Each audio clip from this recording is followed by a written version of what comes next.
Today we'll look at how to compress video files. This can be a very important step when uploading your video to a social media platform with a file size limit. The tool we'll use is called Handbrake.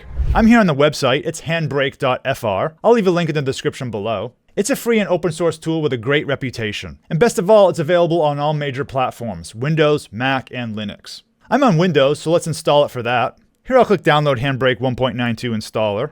And I'll click on the file name here. I'll save it to my computer. Now to install it, I'll just double click on the executable here. I'll give it permission to install, and I'll click Finish. Now to run Handbrake, I'll just click the icon here.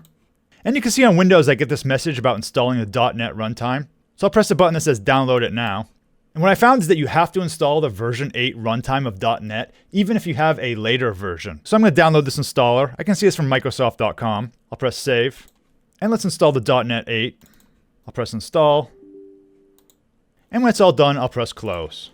Now if I go back to Handbrake and run it, it actually starts. So let's open up the file we want to convert. We can open up a batch of files here, but I just want to do one. I could drag it onto this middle area, but I'll just click Open Video Files here. And I'll go to my temp folder.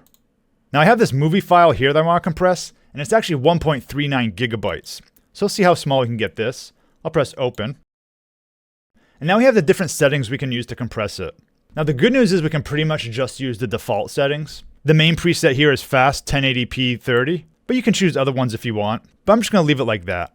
You can see the format will be MP4. I'm going to click Web Optimized. That means the MP4 file can be streamed immediately when someone views it on the web. There's other options here on the tabs you can choose to adjust if you like. Under Video for frame rate, I just like to choose the top option, same as source. But you can make it lower if you want. Let's go back to the summary. Down here under Save As, we can choose the destination. Let me click Browse. I'll put it in the same folder here. I'll call it Astronauts Compressed. I'll press Save. One cool feature is that you can choose what Handbrake will do after it's finished running. You can make it close itself or even log off your computer. But I'm just going to have it do nothing. And now I'm going to press Start Encode.